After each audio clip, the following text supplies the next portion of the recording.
स्वामी जी, अक्सर हम सभी को सुनने को मिलता है कि भगवान ब्रह्मा जी की पुत्री माँ सरस्वती हैं। तो उन्होंने माँ सरस्वती से यानी अपनी पुत्री से भगवान ब्रह्मा जी ने शादी कैसे की? इस तरीके का सवाल हमेशा घेरों में रहता है कि कैसे इसका समाधान हो कि माँ सरस्वती ब्रह्मा जी की पुत्री जब माँ सरस्वती हैं तो उन्होंने अपनी ही बेटी से कैसे शादी कर लिया? इसमें क्या सच्चाई है इस प्रश्न में, वो तो हमारे पुराणों में, हमारे ऐतिहासिक ग्रंथों में, धार्मिक ग्रंथों में कहीं गुप्त में छिपा हुआ है जी। दो पहलू पे ध्यान देने की जरूरत है। एक तो 1000 वर्ष की गुलामी रही है हमारी। 1000 वर्ष की गुलामी में हमारे धर्म ग्रंथों को तोड़ा गया, मरोड़ा गया, खत्म किया गया, नष्ट किया गया। और अगर नष्ट भी नहीं कर पाया गया तो उसमें अलग अलग कुछ ऐसी कहानियां जोड़ी गई जिससे कि इंसान को अपने ही धर्म के ऊपर प्रश्न चिन्ह उठ जाए और शक करना शुरू कर दे कि तुम किस धर्म को मान रहे हो। ये बहुत अच्छी तरीके से अंग्रेजों ने और मुगलों ने किया है 1000 वर्षों में। जो मंदिरों को तोड़ सकते हैं, हमारे धर्म की निशानियों को मिटा सकते हैं, क्या धर्म ग्रंथों का छेड़छाड़ नहीं कर सकते हैं? बिल्कुल कर सकते हैं। तो ये सब कुछ किया गया है। तो एक पहलू तो ये है। अब दूसरा पहलू, अपने कॉमन सेंस के आधार पे भगवान ब्रह्मा, विष्णु, महेश, ये 3 सत्ताओं को सनातन धर्म मानता है। ये 3 शक्तियों के आधार पे सृष्टि का सृजन, सृष्टि का पालन और सृष्टि का संहार होता है। यही 3 देव हैं और 3 देव के साथ 3 देवीय शक्तियां हैं, माँ सरस्वती, माँ लक्ष्मी और माँ पार्वती, माँ भगवती। अब जरा एक बात सोचिए, भगवान ब्रह्मदेव कौन से देवता है, कौन सी शक्ति है, कौन सी सत्ता है? सृष्टि की रचना करने वाले। भगवान विष्णु सृष्टि का पालन करने वाले, भगवान महेश सृष्टि का संहार करने वाले। यानी जिस सृष्टि की रचना करेंगे भगवान ब्रह्मदेव, उसका ही पालन भगवान विष्णु करेंगे और उसका ही संहार भगवान शिव करेंगे, ताकि फिर से एक बार वो कालचक्र चलेगा और फिर से संहार करने के बाद, बिल्कुल ग्राउंड को क्लियर कर देने के बाद, निर्माण कार्य को फिर से बेहतर तरीके से भगवान ब्रह्मदेव करेंगे।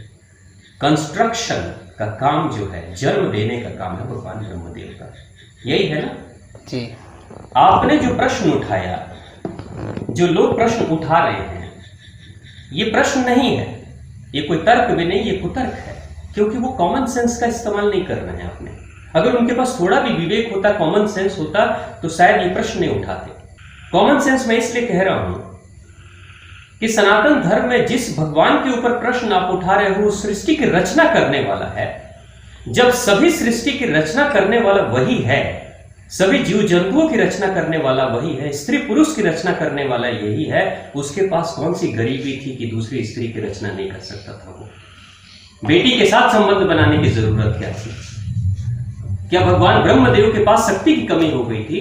अपने लिए हजारों स्त्रियां बना सकते थे। तो उसके ऊपर प्रश्न उठा रहे हो, जो कि अपनी सृष्टि से, अपनी शक्तियों से सबका निर्माण कर रहा है। अगर वो अपनी पुत्री का निर्माण कर सकता है तो अर्धांगिनी का भी तो निर्माण कर सकता है। वो किसका निर्माण नहीं कर सकता है? किसको उत्पन्न नहीं कर सकता है? जो जीव जंतुओं को उत्पन्न कर रहा है, स्त्री, नर, नारी, पुरुष, सबको उत्पन्न वही कर रहे हैं। तो उनके लिए कमी हो गई थी, अकाल पड़ गया था। उनकी क्षमता में कोई कमी नहीं थी। अगर उनकी क्षमता में कमी होती तो सनातन धर्म के लोग आज उनकी पूजा नहीं करते। क्षमता में कोई कमी नहीं है। ये कुतर्क खड़े किए जा रहे हैं उन लोगों के माध्यम से जो चाहते हैं कि सनातन धर्म, हिंदू धर्म को मानने वाले लोगों का विश्वास धीरे धीरे डगमगा जाए, छोड़ दें और धर्मांतरण के लिए वो तैयार हो जाए और सनातन धर्म को, हिंदू धर्म को छोड़कर हमारे धर्म के साथ चले आए। क्यों? क्योंकि आप अगर किसी चीज को किसी से दूर करना चाहते हो तो उस चीज के प्रति जो उसकी आस्था है, उस आस्था को सबसे पहले तोड़ दो। दिल का जो प्रेम है वो तोड़ दो, वो तार है जो तोड़ दो। जैसे ही वो तार टूटेगा वैसे ही वो संबंध विच्छेद होगा।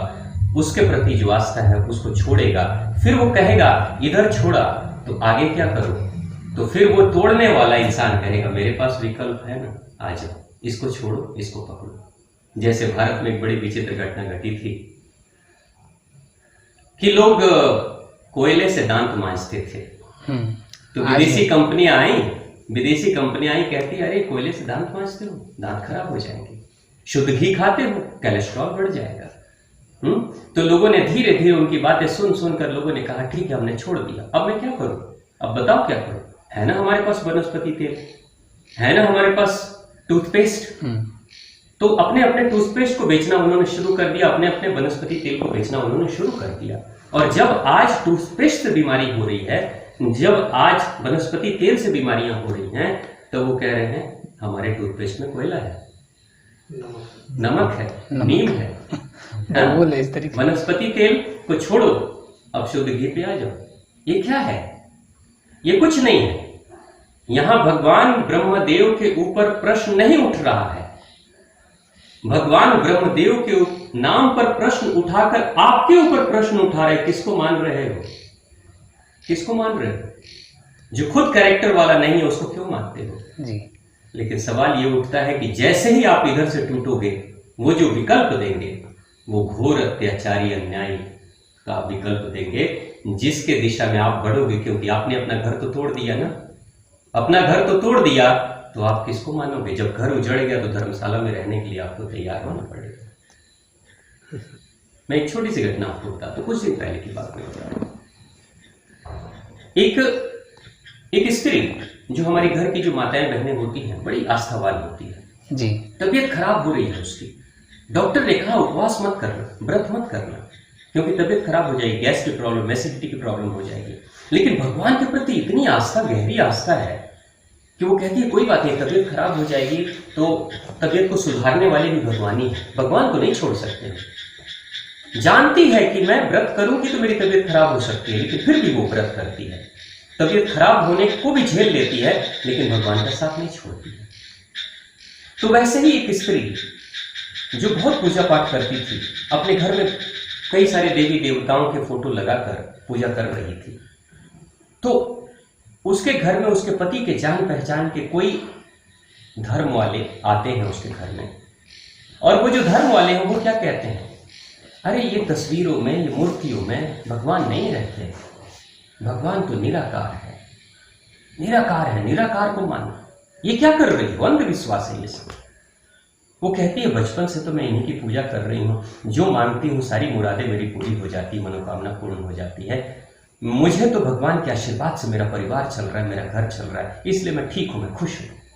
वो समझाते हैं, लेकिन किसको समझाते हैं? वो जो बाहर के 2-3 लोग आए हुए थे बुद्धिमान, वो किसको समझाते हैं? समझदार पति को समझाते हैं, पढ़े लिखे पति को समझाते हैं। पति को समझा देते हैं ये सब अंधविश्वास है, क्या कर रहे हो आप? पति समझ जाते हैं। जब पति समझ जाते हैं तो पति दबाव देते हैं, पत्नी के ऊपर छोड़ो, तुम भी पूजा मत करो, ये सब अंधविश्वास है। देखो इन्होंने कितनी किताबें दिखा दी, कितने ग्रंथ दिखा दिए, ये सब अंधविश्वास ही गलत है, छोड़ो, इनकी पूजा मत करो। तो पत्नी कहती है तो फिर मैं क्या करूं? अगर इनको छोड़ दूं तो मैं क्या करूं? तो वो कहते हैं सुनो, सबसे पहले वो जो 3 लोग आए हुए थे, किसी खास पंथ को मानने वाले लोग, वो कहते हैं सबसे पहले तो जितनी भी तस्वीरें हैं ना, जितने भी मूर्तियां लगा रखा है ना, सबको समेटो, एक कपड़े में बांधो, सबको एक कपड़े में बांधो, और कपड़े में बांधकर इसको पास के किसी नदी की धारा में प्रवाहित कर दो। पहले तो ये करो, फिर हम रास्ता बताएंगे क्या करना है। तो पति के दबाव के कारण से, पत्नी नहीं चाह रही है, लेकिन पति के दबाव के कारण से वो पत्नी भी दिल पे पत्थर रखकर तैयार हो जाती है कि ठीक है, जब कह रहे हो, पति भी कह रहे हैं कि ये गलत है, ज्ञानी लोग भी कह रहे हैं कि गलत है, तो चलो ठीक है, मैं इस गलती को सुधारूंगी। गलती को सुधारने के लिए उसने क्या किया कि भगवान जिसकी बचपन से पूजा कर रही थी, उन सबको समेट कर और बाद में कपड़े में बांध कर पति को उसने दे दिया। पति लेकर जाते हैं उन 3 लोगों के साथ में और जाकर वैदी धारा में प्रवाहित कर देते हैं। अब धारा में प्रवाहित करने के बाद जब लोग लौट कर आते हैं, वो लोग जब लौट कर आते हैं तो पत्नी पूछती है अब बताइए मैं क्या करूं? तो वो जो 3 लोग आए थे खास पंथ को मानने वाले, वो अपने बैग से एक फोटो निकाल कर देते हैं अपने गुरु जी का, और कहते हैं इसको लगाओ, इसकी पूजा करो, गुरु जी की पूजा करो। अब प्रश्न ये उठता है, बेचारी वो पत्नी गांव देहात की अनपढ़ महिला थी, बहुत तर्क वितर्क नहीं कर सकते। उसको एक दूसरी तस्वीर मिल गई, उसकी पूजा करनी वो शुरू कर दी। प्रश्न ये उठता है, तुम्हारे गुरु की तस्वीर जब इतनी अच्छी है तो देवी देवताओं की तस्वीर में क्या भूल थी? तस्वीर ही तो है, वो भी तो फोटो है। उसकी तुम्हारी गुरु की भी प्रतिमा बन सकती है और भगवान शिव शंभु, माँ भगवती, माँ पार्वती की भी प्रतिमा बन सकती है। जब तुम निर्जीव तस्वीरों को, पहले वाले तस्वीरों को हटा देते हो तो दूसरा निर्जीव तस्वीर तुमने क्यों दे दिया? जी। नतीजा मैं बताऊं हुआ क्या उस स्त्री के साथ। उस स्त्री ने गुरु का तस्वीर तो रख लिया, जिस गुरु के प्रति उसकी कोई आस्था नहीं, कोई श्रद्धा नहीं है, जिस गुरु से कभी मिली नहीं है, क्योंकि श्रद्धा एक दिन में नहीं चलती है। एक दिन में आप कह दोगे कि तुम इससे प्रेम कर लो, ऐसा नहीं हो सकता है। एक दिन में न प्रेम होता है, न एक दिन में नफरत होता है। सब कहावतें में केवल चलती है। हाँ, सब कहावतें होते हैं कि एक दिन में प्रेम होता है, एक दिन में श्रद्धा। नहीं, ये सिर्फ फिल्मों में होता है। फर्स्ट चीज़। साइड लव फिल्मों में होता है, क्योंकि डायरेक्टर साहब पैसे देते हैं, एक ही बार में प्रेम कर लेना, एक ही झलक में देख लेना, घूर घूर के देखते रहना, बस हम गाना बजा देंगे उसी समय और दिल में तुम्हारे गाने बजने लगेंगे, तुम नाचने लगोगे। ये सिर्फ फिल्मों में होता है, एक दिन में प्रेम नहीं होता है। आप एक दिन में अपने विषय से प्रेम नहीं कर सकते हो। आप संगीत के साधक हो, एक दिन में क्या आपको इंस्ट्रूमेंट से प्रेम हुआ? एक दिन में ही आपने पहले दिन सोच लिया कि मुझे संगीत का साधक बनना है, बेहतर गायन करना है, बेहतर इंस्ट्रूमेंट बजाना है? सोचा? धीरे धीरे करते करते एक दिन सच में ये संगीत आपके हृदय में बस गया। फिर संगीत सिर्फ दिन में नहीं बजाते थे, इंस्ट्रूमेंट सिर्फ दिन में नहीं बजाते थे, सपने में भी बजाना शुरू कर दिया। वो एक दिन में नहीं होता, तो एक दिन में प्रेम नहीं होता है। उस स्त्री को कहा गया कि अब गुरु जी की पूजा करो, लेकिन हृदय में तो भगवान श्री राम बसे हुए हैं, श्री कृष्ण बसे हुए हैं, माँ भगवती बसी हुई हैं, भगवान शिव शंभु, ब्रह्मदेव बसे हुए हैं। वो स्त्री तो ढूंढ रही थी, जुबान से जो मंत्र निकल रहा था वो बार बार तो भगवान शिव शंभु का नाम निकल रहा था। 2 दिन, 4 दिन, 10 दिन वो पूजा करती है, सपने में तो भगवान शिव शंभु आने लगे, क्योंकि अंदर से आवाज निकल रही थी, अंदर से वो जाप चल रहा था, आने लगे और प्रश्न उठने लगा। ऐसा लगा कि जैसे सपने में आकर भगवान कह रहे हैं तुमने ये क्या किया, बार बार भगवान कह रहे हैं कि तुमने ये क्या किया, मुझे नदी में प्रवाहित कर दिया, बचपन से तुमने मेरी पूजा की और नदी में प्रवाहित कर दिया। भगवान कहे न कहे लेकिन उसका दिल जरूर कह रहा था, दिल बार बार ढूंढ रहा था। ना आंखों में छवि बस जाती है किसी की, जिसकी छवि आंखों में बस जाती है आंखें उसी को ढूंढते रहती है। वो ढूंढ रही थी अपनी पूजा के घर में। स्थिति ऐसी हुई कि सिर्फ 1 महीने के अंदर मानसिक रोगी हो गई वो स्त्री, और 6 महीने के अंदर स्थिति ऐसी हो गई कि आज वो स्त्री अपने पति के लिए बोझ बनी हुई है। आज उसका पति दर दर की ठोकर खा रहा है, हॉस्पिटलों में जा रहा है, डॉक्टरों के पास जा रहा है कि मेरी पत्नी को ठीक कर दो। लेकिन वो जो 3 लोग आए हुए थे किसी खास पंथ को मानने वाले, वो नदारत हैं, वो गायब हैं, वो अब दोबारा उस घर में नहीं आए। उनका काम पूरा हो गया। तुम्हारी आस्था उन्होंने तोड़ डाला, अपने गुरु जी को स्थापित कर दिया, अपना स्वार्थ सिद्ध कर लिया। अब तुम्हारी जिंदगी रहे चाहे बिगड़े।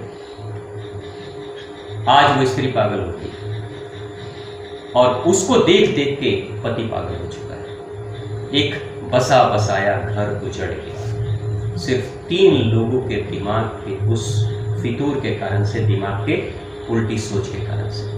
तो ये तर्क कुतर्क करने वाले जो लोग हैं सिर्फ आपकी आस्था को तोड़ने के लिए सब कुछ कर रहे हैं, लेकिन करके वो करेंगे क्या? करेंगे वही जो उनके स्वार्थ में पहले से है, अपनी स्वार्थ की सिद्धि के लिए वो करेंगे। मैं भारत के एक बहुत बड़े गुरु का नाम नहीं लूंगा, मैं उनका नाम नहीं लेना चाहता।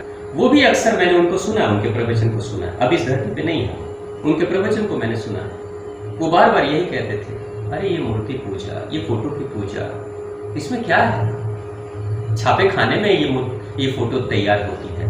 कोई मिट्टी का जो फुटपाथ पे बैठा हुआ कोई कारीगर है, वो किसी भी मिट्टी को उठा लाता है और लाकर मूर्ति तैयार कर देता है, पेंट रंग रोगन कर देता है, और तुम लाकर उसको पूजा करने लगते हो, उस पर फूल चढ़ाने लगते हो, उसको सजाने लगते हो, उसको ड्रेस पहनाने लगते हो। ये सब निर्जीव चीजें हैं, क्यों अंधविश्वास में पड़े? ये गुरु जी कहते थे, उन गुरु जी को कहते हुए मैंने सुना है, उनके ऑडियो वीडियोस को सुना है। लेकिन उसी गुरु जी के शिष्यों को मैंने देखा है, गुरु जी ने अपने जो भी नए शिष्य आ रहे हैं सबको यही पाठ पढ़ा है, सबको यही पाठ पढ़ा है।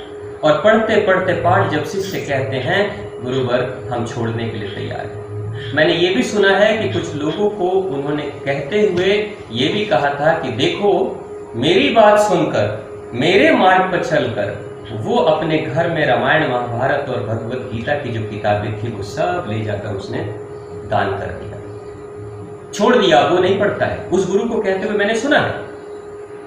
तो लोगों से पहले उन्होंने छुड़वा दिया, और उसके बाद क्या हुआ? जब लोगों ने छोड़ दिया तो गुरु जी से कहते हैं, गुरुवर अब क्या करें? गुरु जी अपने ही फोटो की माला, लॉकेट सबके गले में पहना दिया।